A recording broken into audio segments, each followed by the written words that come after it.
When I say our Creator made me see him 8 times, that means I know more than you. To learn what I know, I will take your belief to a trust. I will teach you the true truths about our Father and true truths about Jesus, our King in heaven. There are words in the Bibles that are against our Father, and Jesus defined blasphemy as speaking against our Creator, his words, or his commands. Yet today's Christians don't care. They just go and read the words and don't even pay attention to what they're saying. In the description below, I have links to my other videos.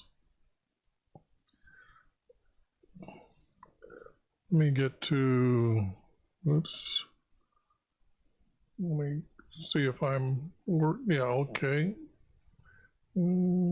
Guess I could have adjusted my color on me a little bit, but I'm not important. Okay, these here are the verses over here that I'm going to go over, okay? Now the point is in John 1:5, they are calling our Creator an it. That is speaking against our Creator. I feel that's just disrespect. Here, we're going to find out that Jesus is saying wisdom is vindicated by her, okay? And that was actually in 2 different verses. And in John, we're going to describe our Creator as that which, or that is which what. And we're talking about our Creator. And then they heard his voice, but they heard it. They heard a voice. They entered the cloud that our Creator was speaking from. Powers of the heavens will be shaken. Whose powers in heaven? They're just speaking against our Creator. Our Creator told us that he created everything. So whose powers of the heavens will be shaken? Well, here is John 1:5 in the New American Standard Bible, 1977. And here it's talking about, and light shines in the darkness, and darkness did not comprehend it. Now, John 1-5 is speaking about our Creator's light and how it is shining in darkness. And not it, I just said that because I'm looking at the word it on the screen here. The text is speaking about how our Creator shines as a light in his darkness. People don't really witness this unless they actually, our Creator makes them see him. Now, in the Taoist religion, there is this knowledge, and they call him he. He is the yang energy. So when you see darkness with the little white light, this light, the white light or the white dot, is the way he shows himself, is in darkness. But they don't know this. They think that they're leaving that dimension of their knowledge of understanding that there is an afterlife, and then they come back into the physical light world here. But the object is the text here is talking about John, who came witnessing his light, and to witness Jesus' light is coming to the earth from his light. So this is how I claim to say that, or I do say that the darkness did not comprehend it, meaning our Creator. Our Creator's light is shining in darkness. Okay. Everybody reads John 1-5 and think it's really great to read the words like, in his word was, and his, I know they use the word was 3 times to describe our Creator. Our Creator never was, our Creator is. And yet, when I pointed that out before to some group, the guy that runs that site, he came up about 4 months later and did a in-depth study of the one Greek word can mean 3 different things. Just idiots trying to make up words that and try to cover up for the editors not using the correct words at what time. Now these verses I got from BibleHub.com, and these are all the Bibles over here on the right in blue, and you can see that all of them are calling our Creator and it.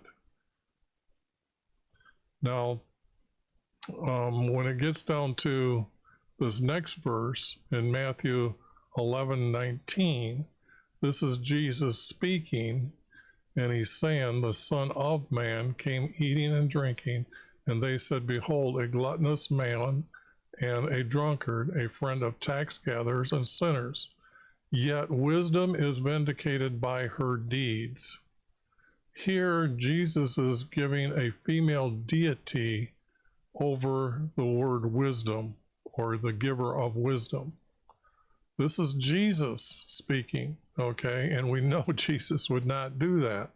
Yet the text says that a female deity is over wisdom, and she's vindicated by her deeds. The understanding of a wiser person is just wise, and it has a more reasonable understanding of many things, and would call that person a wise person. But this wisdom that they have is vindicated by her deeds. Okay. Anyways, this is Jesus. Now let's look at some of the verses here from other Bibles.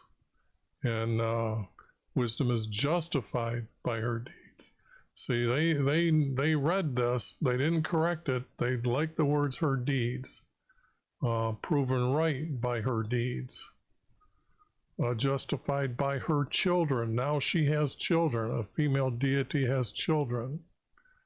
And what was okay, here's the King James. They were using her children. Can you imagine that? Now Jesus is saying that not only does she's a female deity, she has children, and their wisdom is justified by her giving them that wisdom. Interesting, huh? Here's some more children verses. Kith and kin. There's somebody who's really stretching. By her actions. In other words, the deity has actions that cause us wisdom. Yet here, it's very interesting to see how they put a capital letter on the word wisdom here and here. Now that's just strange that they would capitalize wisdom as being something special. But wisdom is shown by the way. Let's see. I think this needs to be pointed out to be by what it does. Okay. By its action, its works. On the next one here, its works.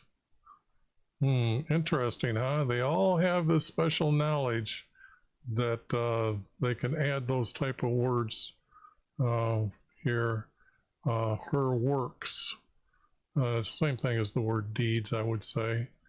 But here's something strange. Whoops. We'll see this.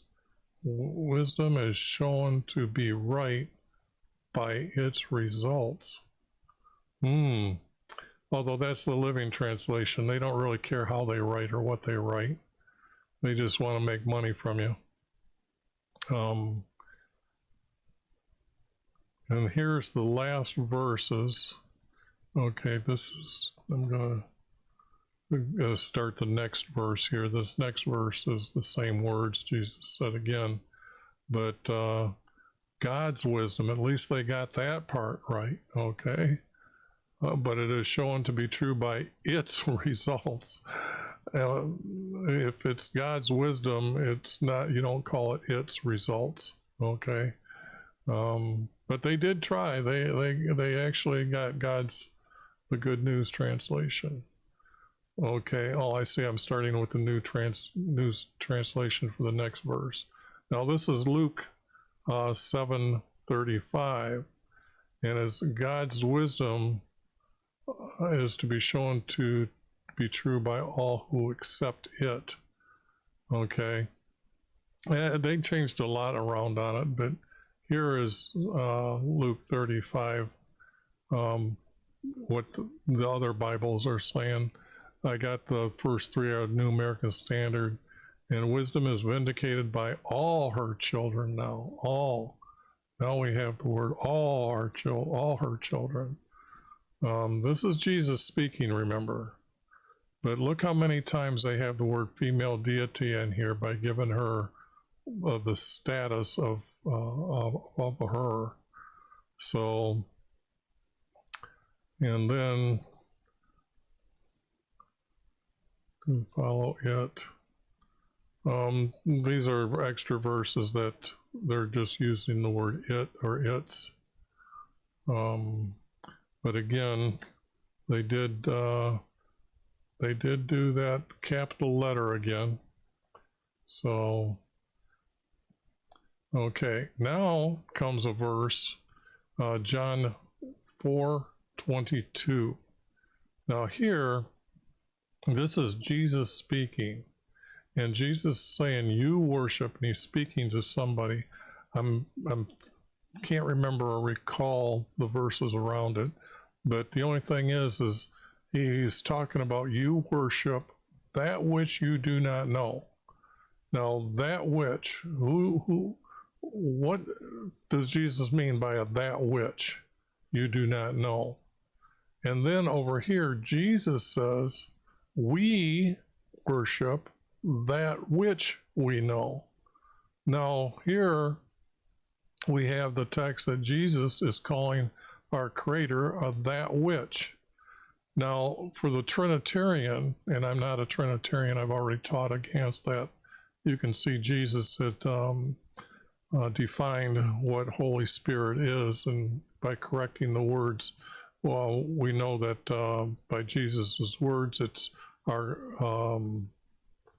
Holy Spirit is actually our Creator's voice coming from someone's mouth. Jesus has like 4 verses that he says this, and then there's 2 examples that I used as well. And there's other verses that I used as well to show that there is no Holy Spirit, because it's actually defining our Creator's breath, or his words coming out your mouth. But here, for the Trinitarian, the word we worship, that which we know, that's going to be pretty hard to explain, because Jesus here is not speaking as if he's a Trinitarian, is it? He is speaking of as an Israeli, and I consider an Israeli as those who follow our Creator's words and stays true to his or obeys him. Where a Jew, see what it says here, for salvation is from the Jews, where the word Jew is not used correct here. Jew is doesn't believe in Jesus. So how can salvation come from the Jews? Salvation comes from Jesus allowing you to enter into heaven. And he is, and our Creator has given Jesus that right to allow people into his kingdom, into heaven forever. So Jesus is our Savior, okay? And then here, but he's calling our Creator a that which. Now, why would they be making Jesus say that which to describe our Creator? This is just disrespecting our Creator. But notice all these other Bibles, how they use the words that which, and then all of a sudden they change it to the word what here. Now I know I've argued with people on the internet, and they'll say that the correct Greek word is which. But here, these other Bibles needed to change a word here and there, probably up to 5% of the words, to actually own the copyrights to sell you a book. They aren't worried about the truth. But what about the Christians that read these words? I'm sure you've read, I know a lot of Christians read John 1:5, and yet zipped right over the head. They didn't even know what they were reading. But these are the King James here. So if you're looking for what the King James does, they don't pay attention to the actual Greek word and use the word what as describing our Creator.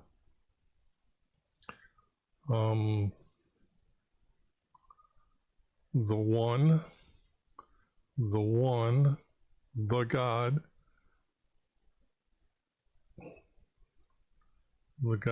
God will save the world. Well, that's close, but one whom we know, and yet nobody knows our Creator. We know about Him and of Him by what Jesus has told us in the words that were first written by the first writers of the Hebrew text.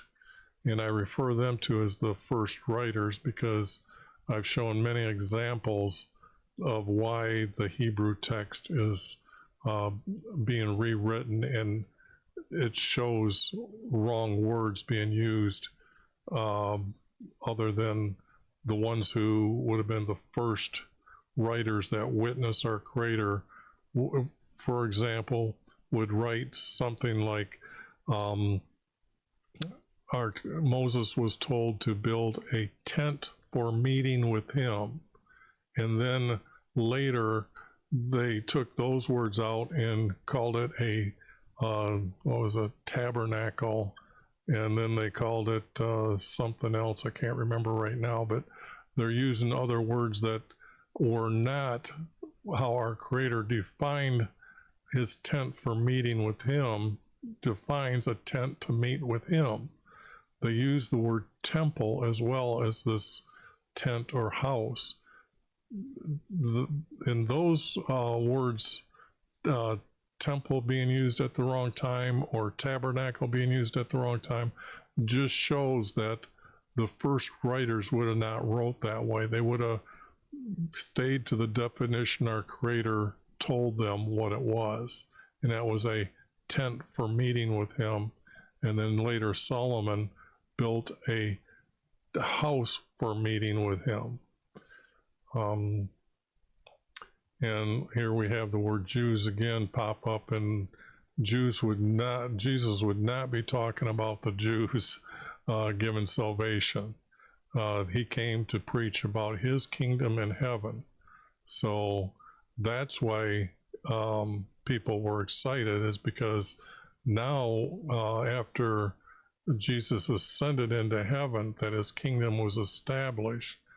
Then all the souls that are in the abyss would rise into His kingdom that were, what would I say, those that obeyed our Creator.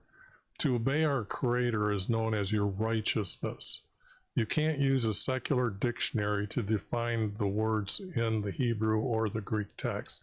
You just don't do that.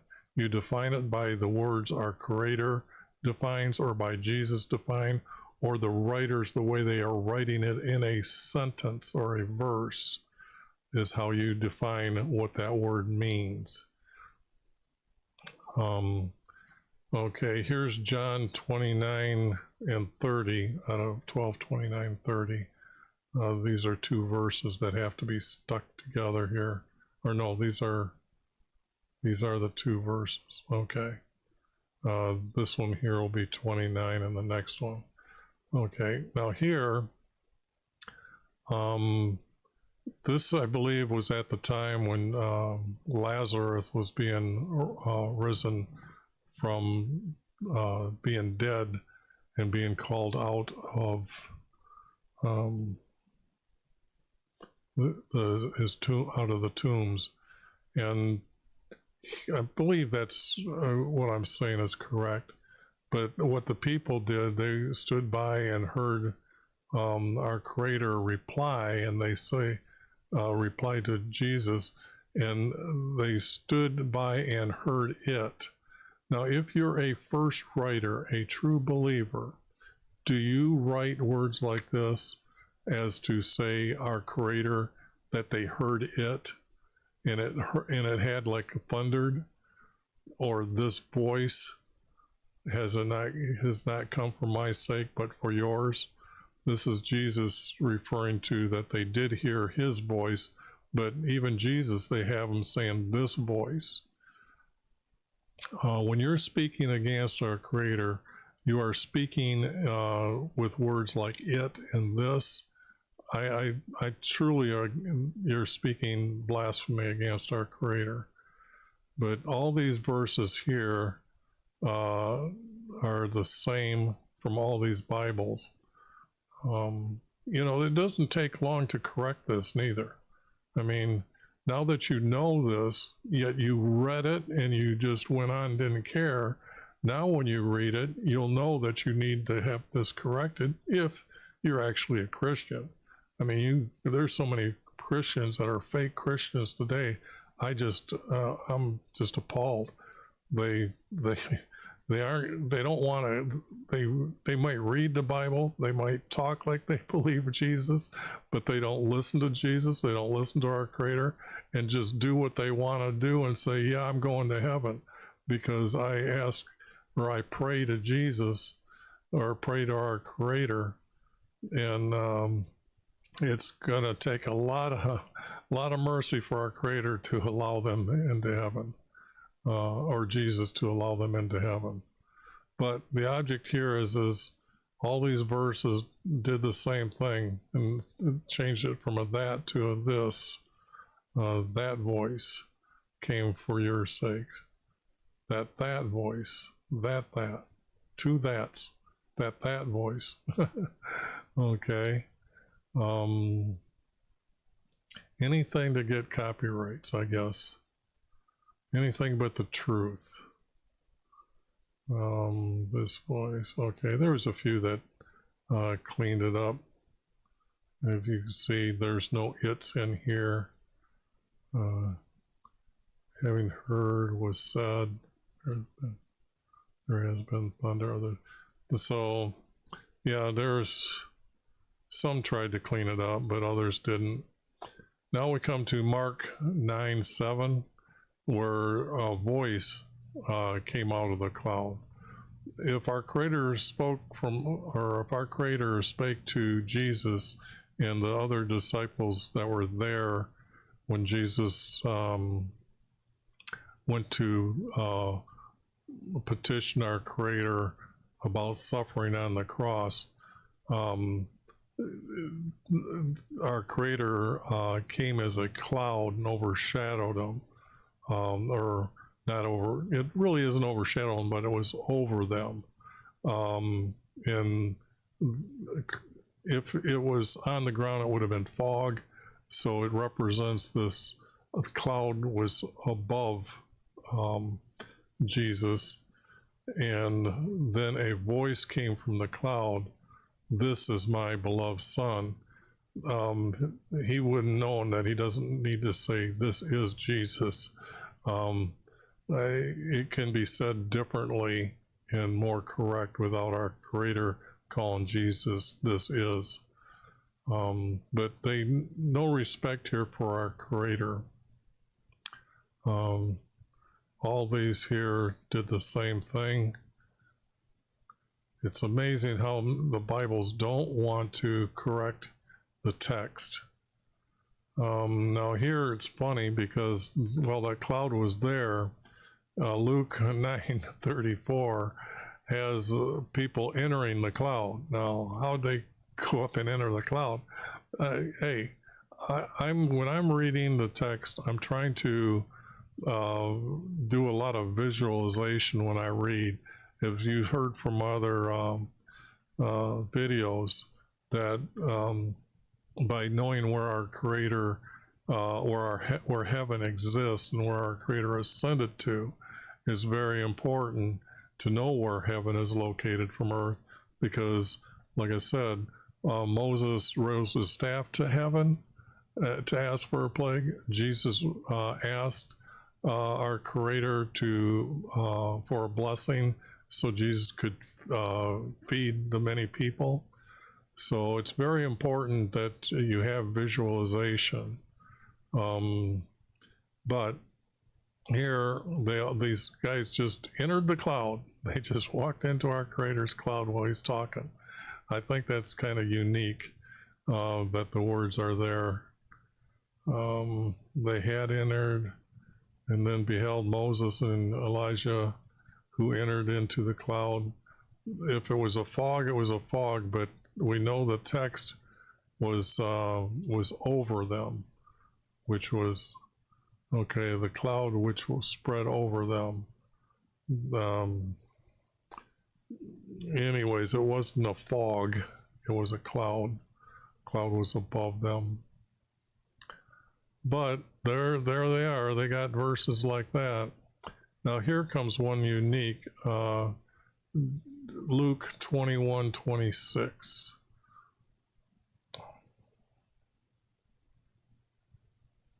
I'm just kind of wondering if this is Jesus speaking. Let me see what happens here. I might have to, I gotta pull this text off to the side.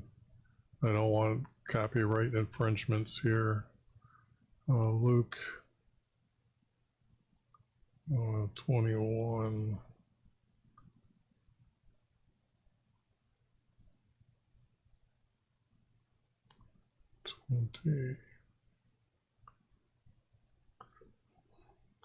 Better just slow down and do this.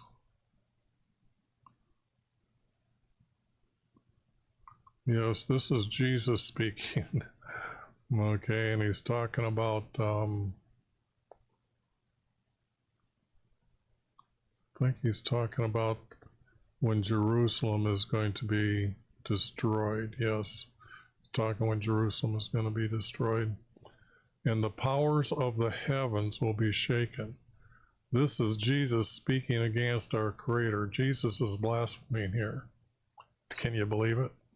There it is. Jesus is speaking against our Creator before he was given a female deity over wisdom, and now he's talking about the powers. Whoever the powers in the heavens, they will be shaken. Okay?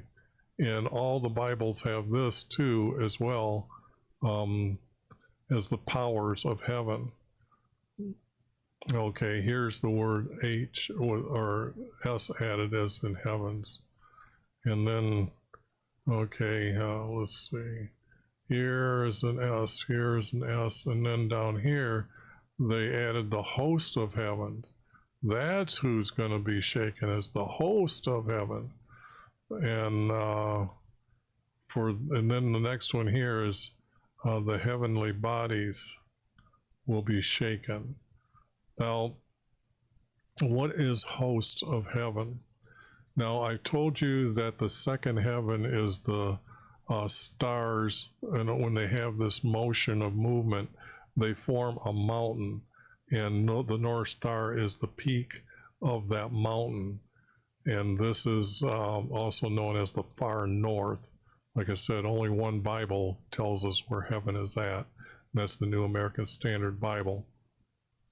But here, they're talking about hosts in the heaven.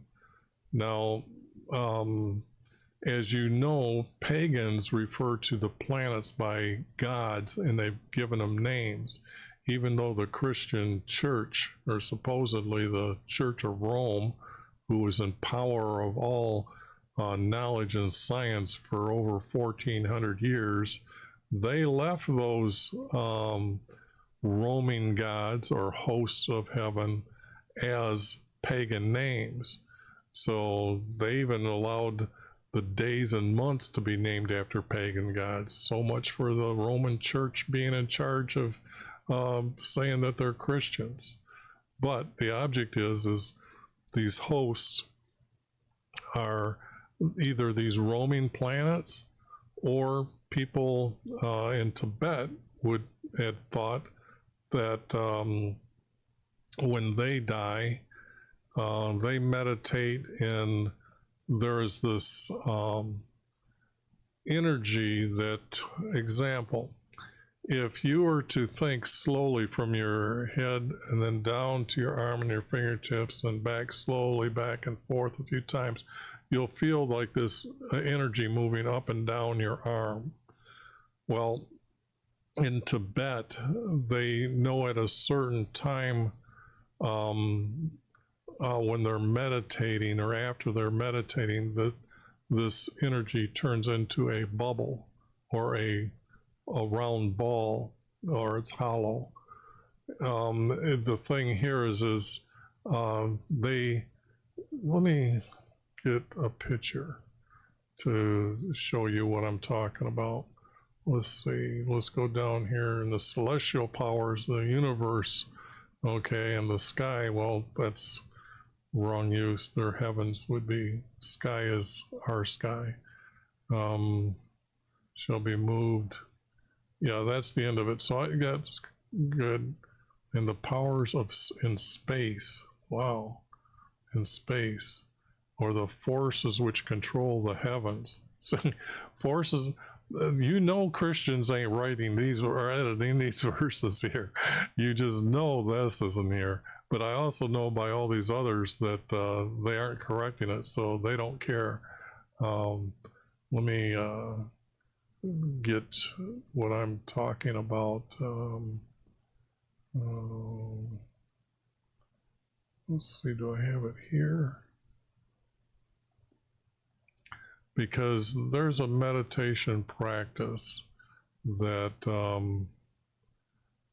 people have, or people do, that allows them to have what I call a so-called sex with a female goddess. And okay, here we go. Well, first let me show you the verse here. This is the verse from 2 Malachi 2 verse 11, and this is talking down here, Judah, that's the kingdom of Judah, and they were the last kingdom left around at this time. And you notice how it says, has married the daughter of a foreign god.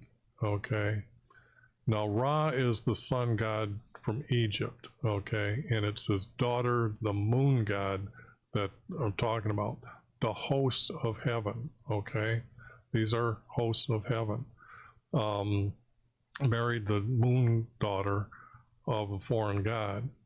Now let's see here, Jeremiah speaks against her. She's also let me see something here. So let me get my face out of here. And that way, if you want to take a screenshot of that, and this one here, you can slow down the, what I want to say, video, and get screenshots of either one of these. But the object is that this meditation practice was with the Queen of Heaven, okay, the moon goddess. In Tibet, they'll sit and they'll meditate, and then this bubble, when it comes out their body, they'll pop it out through the top of their head. Now, believe it or not, this little round energy ball, it's actually what our Creator gives us to create, or the energy to cause the DNA to create our bodies, okay? And this energy is left in the body to, I'm not sure, our Creator doesn't tell us anything else other than that that energy is what causes the formation of the body and soul as one in the flesh. But they have had this practice where they want to send it out through the top of their head, and these guys remain as gods high up in the mountain of Tibet. See, this is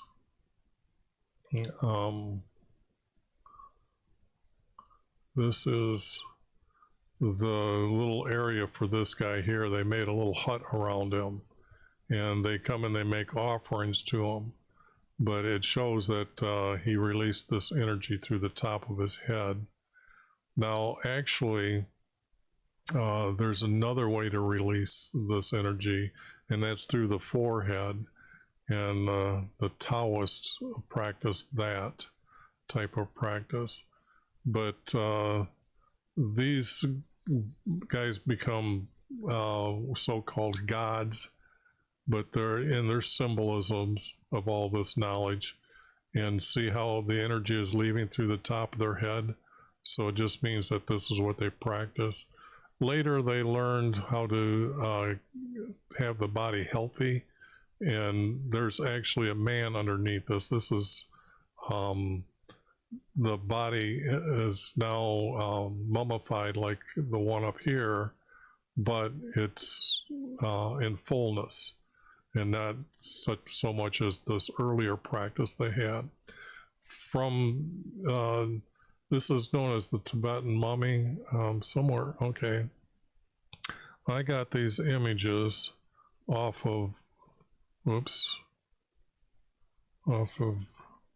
Discovery Channel, and this was a long time ago. This is 91, I think, maybe. And anyways, this is, so I got it off the television, and I know at the end it showed China coming into Tibet and burning these remains of these mummified beings. But the object is that now you know that people had this practice. So that's what I was trying to explain, was when they ascended from this little bubble, they went into and become the stars, the hosts of heaven. So let me see, where was the word hosts of heaven? Oh no, this is that's the wrong text I was using. Here we go. Here it is. The hosts of heaven. So when you're reading the word host of heaven now, you understand a little bit more. Went into a little bit more detail than I would have at this time, but I did want to share with you the information that I know is true, and now you know it, so you're wiser. You should know about other religions, because other religions are having this meditation practice, and the Christians don't meditate, so that they can't really be called a religion. It's a secular word that they're playing with. But the editors of all the Bibles today have this practice. That's why this crap is in the Bibles. And I will be removing a lot of it and showing how easy it is. When you really study the text, you can find the first writer's words and then correct the other text other places. But something like this you would not know unless you actually have studied the other religions of the world. And now that you know that you really don't have a religion, if you're a follower of Jesus, or a person who obeys our Creator from the text, you have a belief. It's higher than a religion, okay?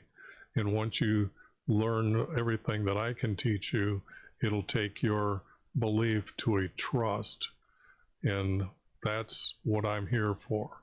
Jesus's prophecy is being fulfilled in your days, and I will correct the text and teach you by telling you what is truthful and what is not truthful.